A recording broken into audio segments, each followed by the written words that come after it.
to me, one of the most horrible things to contemplate is the possible cessation of natural laws.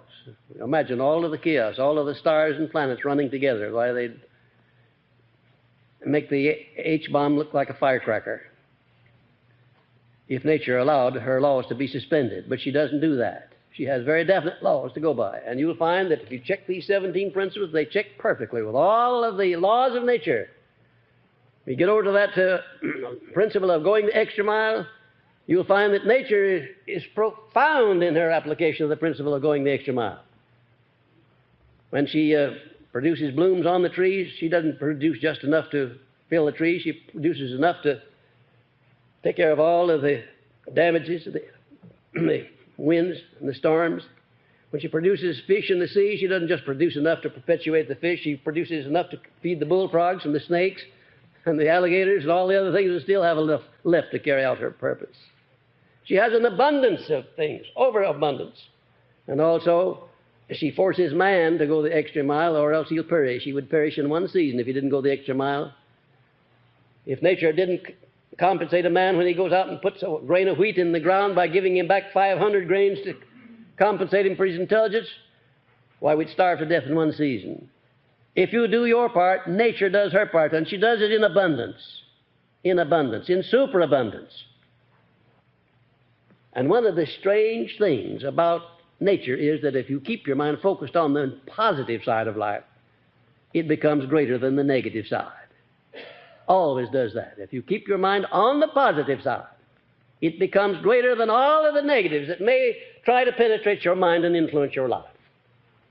Look around and you'll find examples, living examples all around you of people that you want to emulate and people you do not want to emulate. People that are failing, and you'll be able to tell why they're failing. I dare say that from this time on, you'll be able to use this philosophy as a measuring stick, and wherever you find a success or a failure, you'll be able to lay your finger right on the cause of it, right on it, and that includes you too. First of all, the first premise is that the mastermind principle is the medium through which one may procure the full benefits of the experience, the training, the education, and the specialized knowledge and influence of others as completely as if their minds were in reality one's own. Isn't that a marvelous thing to contemplate? That whatever it is that you lack in education or in knowledge or in influence, you can always obtain it through somebody who has it.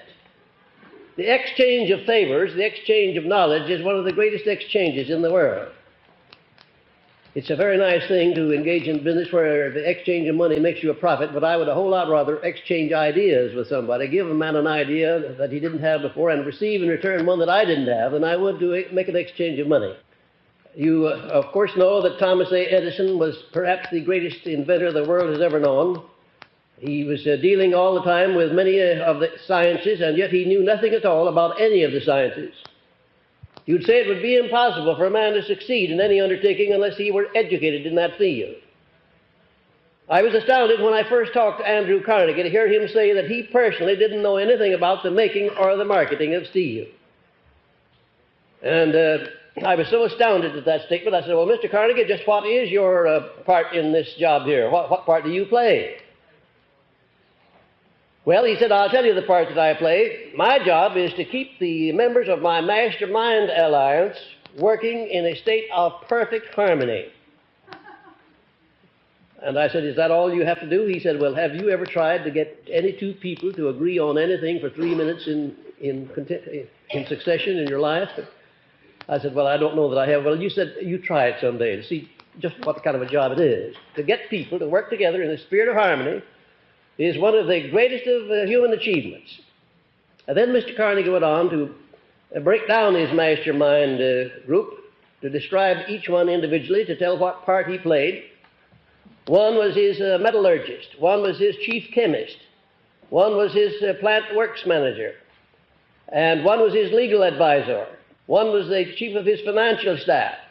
And so on down the line, there were over 20 of those men working together whose combined education, experience, and knowledge constituted all there was known about the making and the marketing of steel at that time.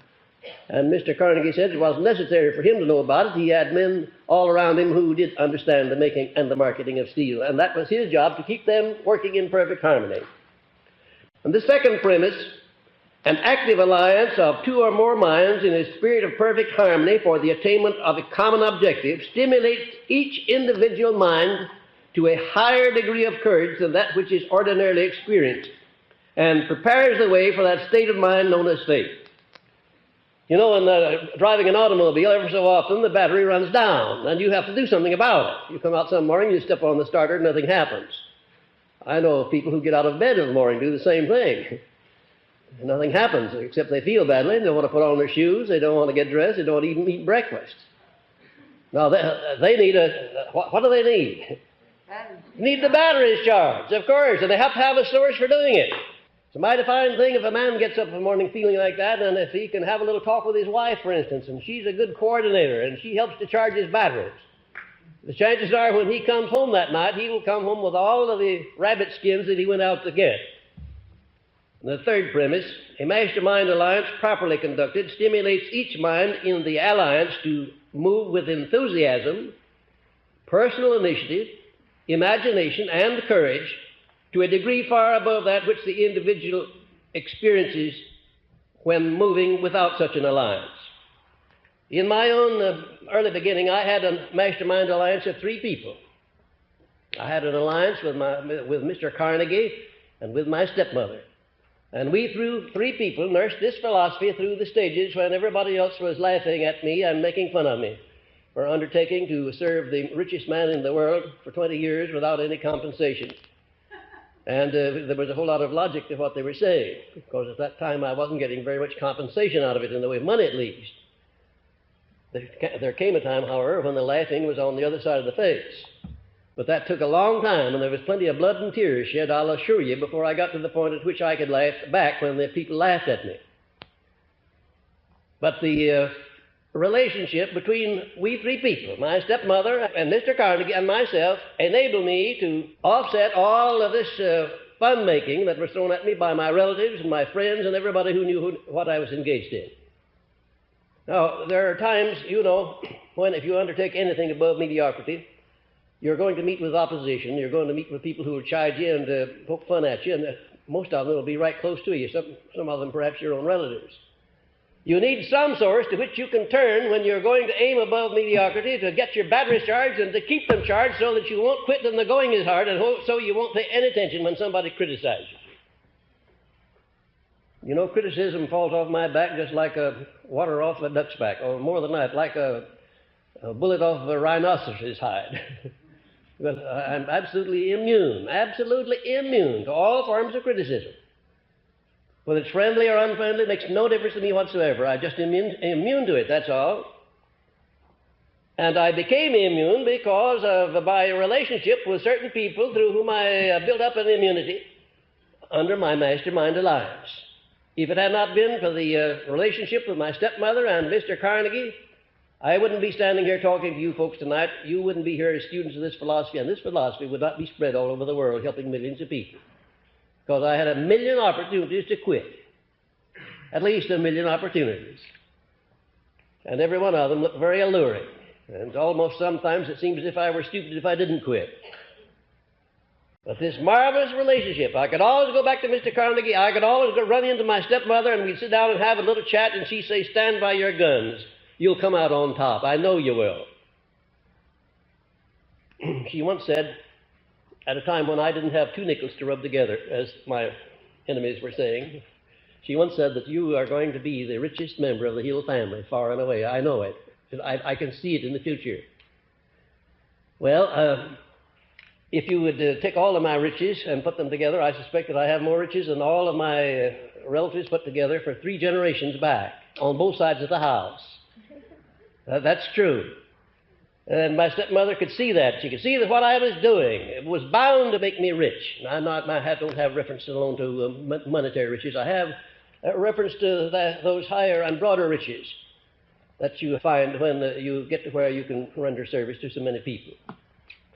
And the fourth premise, to be effective, a mastermind alliance must be active. It must be active. You can't just form an alliance with somebody and say, "Now, that's it, we've got it." I'm lined up with this person, that person, the other person. We've got a mastermind alliance. It amounts to absolutely nothing until you become active. Every member of the alliance has got to step right in there and start pitching. Mentally, spiritually, physically, financially, every way that is necessary. They must engage in the pursuit of a definite purpose, and they must move with perfect harmony. Do you know the difference between perfect harmony and ordinary harmony? Do you know what it is? How many of you know the difference between perfect harmony and ordinary harmony? How many of you have ever had a relationship of perfect harmony with anybody? I'll tell you the truth. I suspect that I have had harmonious relationships with about as many people, maybe more people, than any person living today, beyond any question of doubt. But I want to tell you that perfect harmony in relationship is about the rarest thing in the world. And I think I could count on the fingers of my two hands all of the people that I now know with whom I have a relationship of perfect harmony. I have a speaking acquaintance, a very nice, polite speaking acquaintance with a lot of people, but that's not perfect harmony. I have a working alliance with a lot of people. That's not harmony, perfect harmony. Perfect harmony consists only when your relationship to the other fellow is such that if he wanted everything you have, you would willingly turn it over to him. Now, it takes a lot of unselfishness to put yourself in that frame of mind. Mr. Carnegie stressed time and time again the importance of this relationship of perfect harmony, because he said if you don't have perfect harmony in your mastermind alliance, it's not a mastermind alliance after all, it's just cooperation or coordination of effort. Without this factor of harmony, the alliance may be nothing more than ordinary cooperation or friendly coordination of effort. The mastermind gives one full access to the spiritual powers of the other members of the alliance. I want you to underscore that part in your notes. The mastermind gives one full access to the spiritual powers of the other members of his alliance. I'm not talking now about just the mental powers or the financial powers, but the spiritual powers. The feeling that you have when you begin to establish permanency in your mastermind relationship is going to be one of the most outstanding and pleasant experiences of your entire life. When you're engaged in a mastermind activity, I want to tell you that you have so much faith, you know that you can do anything that you start out to do. You have no doubts, you have no fears, you have no limitations. And that's a marvelous frame of mind to be in. And the sixth premise, yes, I just want to know if you're following me. It is the fifth. It is a matter of established record that all individual successes based upon any kind of achievement above mediocrity are attained through the mastermind principle and not by individual effort alone. Just imagine how little you could accomplish if you didn't have the cooperation of other people. Suppose that you're in a profession. Suppose you're a dentist or a lawyer or a doctor or an osteopath or anybody in the profession. And suppose that you didn't understand how to convert each one of your clients or patients into a salesman for yourself. Imagine how long would it take to build up a clientele or a following. The outstanding professional men understand how to make a salesman out of every person that they serve. And they do it all by indirection. They don't go about it directly. They do it by going the extra mile, by going out of their way to be of unusual service, but they do make salesmen out of all of their clients.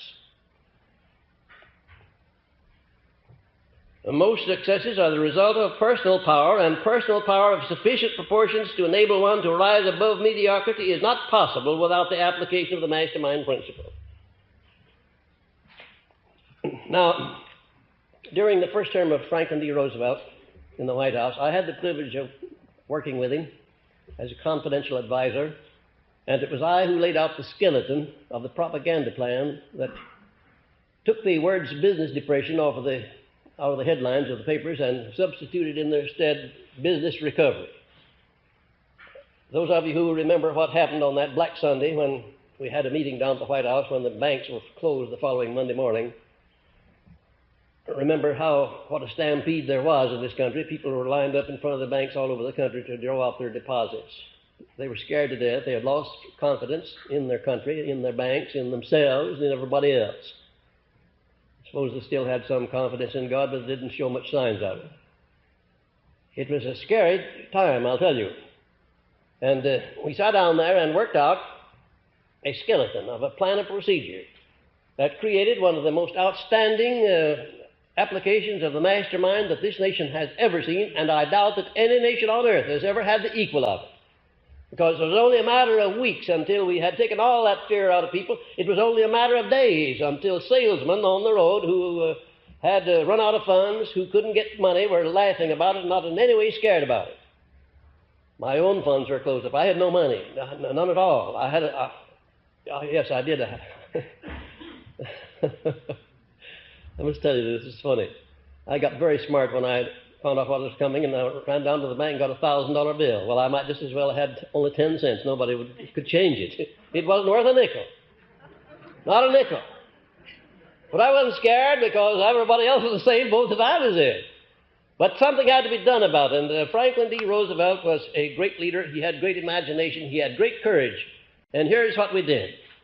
First of all, we got both houses of Congress working in harmony with the President. The first time in the history of this nation that both houses of Congress, Democrats and Republicans alike, got behind the President and forgot about what their political faiths happened to be. In other words, there were no Democrats, there were no Republicans. They were just Americans down there backing the President and everything that he needed in order to stop that stampede of fear.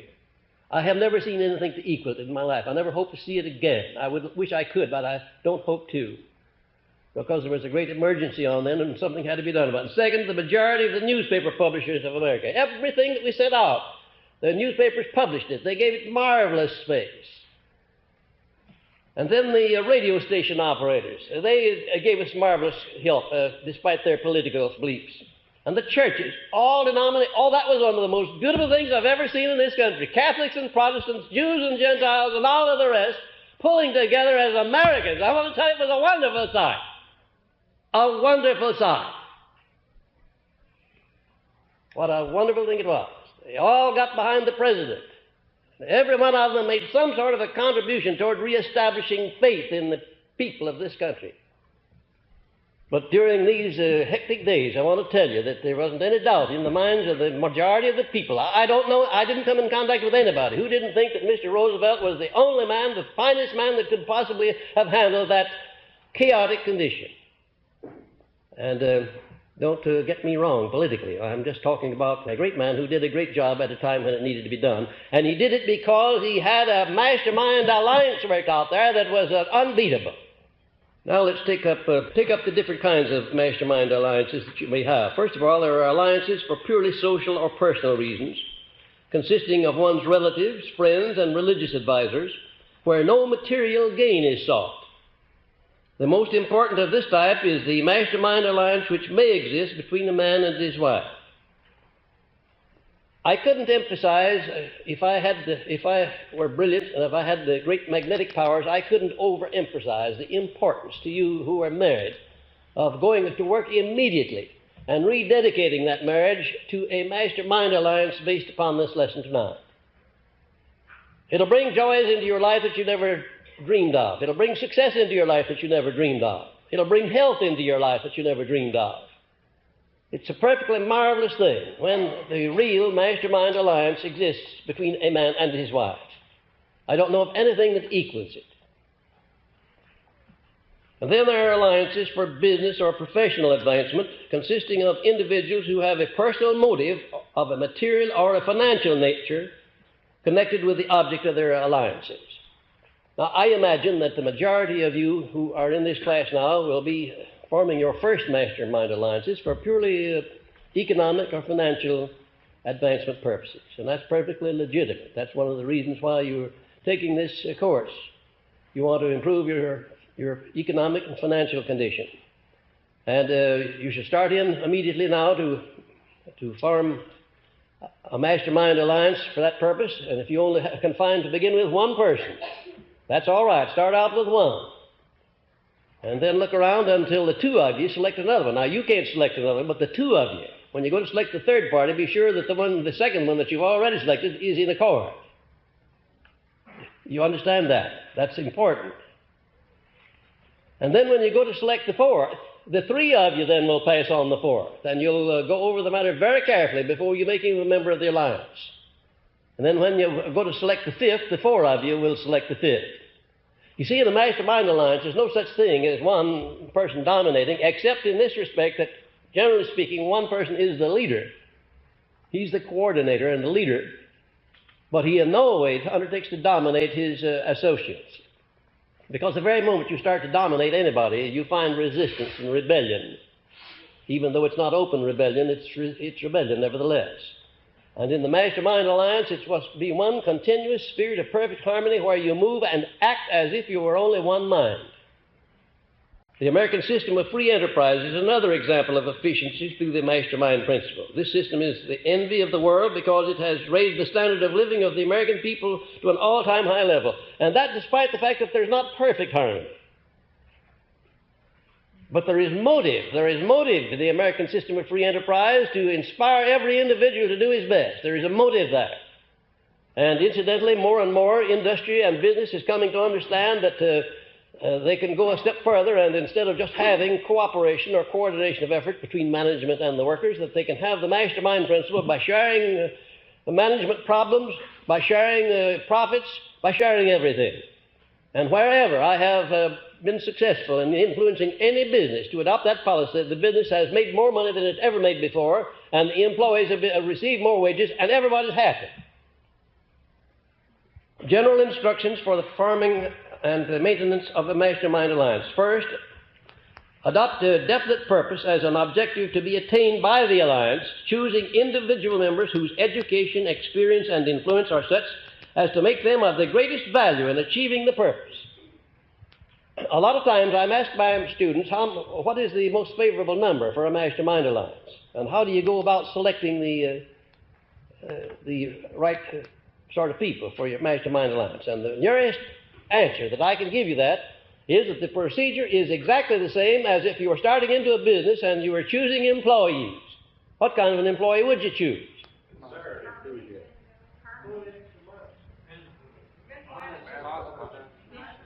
Marvelous. I see the sparks flying. Wonderful. Wonderful. Dependability at the top of the list. If a person is not dependable, I don't want any part of him in a business transaction. No part of him, no matter how brilliant he may be, no matter how well educated he may be, the more educated he is, the more dangerous he may be if he's not dependable. And if he's not loyal, I would say the same thing. If an individual is not loyalty to those to whom he owes loyalty, then to me he has no character whatsoever, and I want no part of him. Dependability and loyalty, and then after that comes what? Ability to do the job. Ability. Look, notice where I place ability, down at third place. I'm not interested in the man's ability until I find out whether he's dependable and whether he is loyal. And then what would you say came after that in my category, my book of rules? Number 4, positive mental attitude, of course. What good is a negative wet blanket around you? Why, you could pay him to stay away and then be ahead of the game. And number 5, what would that be? Going the extra mile, that is right. And number 6, what would you say that is? Faith. Applied faith. Now let me tell you, when you find people that come up to all of those 6 traits, I want to tell you, you've really found somebody. You're in the presence of royalty. Some businesses, if you're running a peanut stand or 2, you maybe need only 1 person. But if you're running a chain of peanut stands, you might need 100 persons. And then as to the qualifications of a Mastermind ally, first of all, take those 6 points that I gave you, and there are the qualifications. There are the qualifications for your Mastermind. There must be dependability. There must be loyalty. Must be ability. Must be positive mental attitude. Must be willing to go the extra mile. Applied faith. Now there you are. If you want to know what the qualifications of your Mastermind allies are, there it is. And don't settle for anything less. If you find a man that has 5 of those qualities and doesn't have all 6 of them, you better beware of him before you start. Because they're all essential in a Mastermind relationship. You can check very carefully and see that that's true. You couldn't have perfect harmony unless you were working with somebody who checked 100% on all of those 6 points. You just couldn't have a Mastermind alliance. You might have a working arrangement like so many people do, but it wouldn't embrace all of the potential values of the mastermind. Next, determine what appropriate benefit each member may receive in return for his cooperation in this alliance. And remember, ladies and gentlemen, nobody ever does anything for nothing. No, they never do. You say when you give love to somebody, you don't get anything out of that? You don't do that for nothing? Well, let me tell you something. You get plenty out of that. Because to have had the privilege of loving is a great privilege. And even though the love is not returned, you still have had the benefit of that state of mind known as love, and you've enjoyed development and growth as a result of it. No, there's no such thing as something for nothing. Nobody works without some sort of a compensation. There are very many different forms of compensation. So don't expect that your mastermind allies are going to jump in and help you make a fortune or help you do anything unless they are equally participating in the benefits that come out of that mastermind alliance. Now, there's the criterion by which you go. They must approximately, each individual must approximately benefit equally with yourself, whether it's a monetary benefit or a happiness or peace of mind benefit, a social benefit, or whatever it happens to be. Never ask anybody to do anything, if you want to be sure of his doing it, unless you give him an adequate motive for doing it. If I went down to the bank and wanted to borrow $10,000, what would be an adequate motive for the bank lending me that money? Two motives. All of them under the heading of desire for financial gain. Now, the bank would be delighted to loan me as much money as I could take away if I give them 3-for-1 security. Collateral. They want collateral, and they want the profit on that loan. That's what they're in business for. Now, there are other transactions not based upon the monetary motive. For instance, when a man asks the girl of his choice to marry him, what's the motive there? Love. Oh, sometimes. Theoretically, love, yes. Animal magnetism. Money. Well, isn't this interesting? I bet out of all the people sitting here, everyone would have a different idea or definition as to what the motive is when a man asks the girl of his choice to marry him and she accepts. Why does she accept him?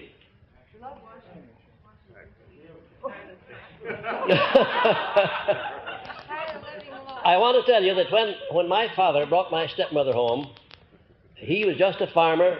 He never had on a white shirt or a tie. He was afraid of white shirts and ties.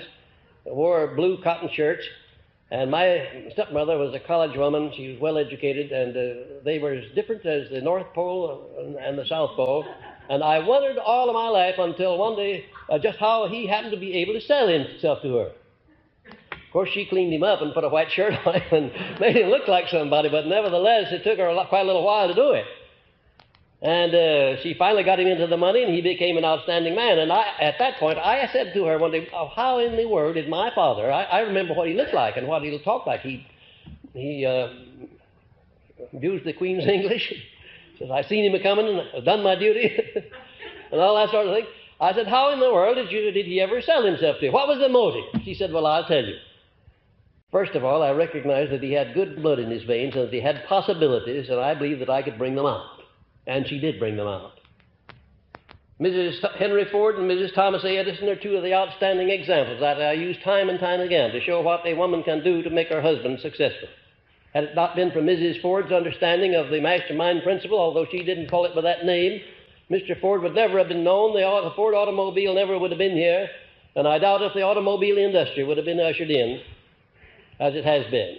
It was Mrs. Ford, more than it was Mr. Ford, that kept him going, kept him alert, kept him filled with confidence in himself when the going was hard, and when other people were criticizing him in connection with his contraption, as they called it, that was only designed to scare horses.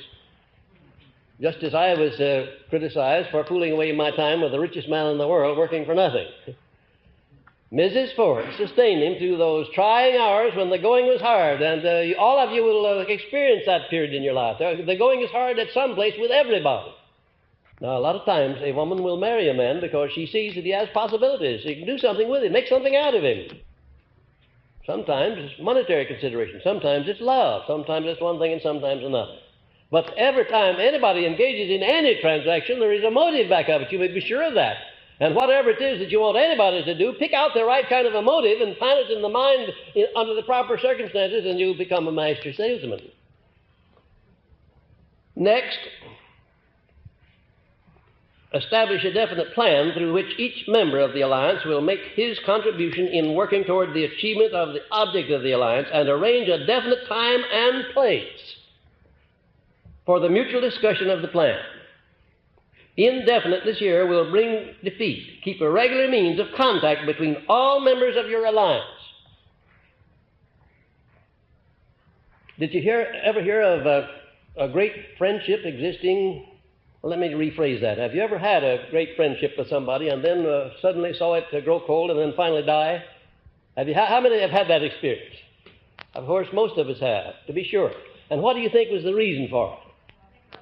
Neglect. That's all, neglect. If you have very close and very dear friends, the only way you can keep them is to keep in contact, constantly. It's nothing but an occasional postal card. I have one student who was a member of my class in 1928 in New York City, and she never has missed a single one of my birthdays to send me a card. One time she was off on her vacation, and she forgot it until mid-afternoon of my birthday, and she sent me a telegram congratulating me on my birthday. In other words, she has been the most constant student that I've ever had out of the many thousands all over the country. Well, as a result of that close attention that she's given me, there have been times when I've been able to help her in a business way, too. Last time I got her a promotion, it was amounted to about $4,000 a year, which is quite a little bit of payoff for the business of keeping in contact. Quite a nice bit of payoff. But you have to keep in contact with your mastermind allies. You have to have regular meeting places. You have to keep them active. If you don't, they grow cold or grow indifferent, and finally they're of no value to you.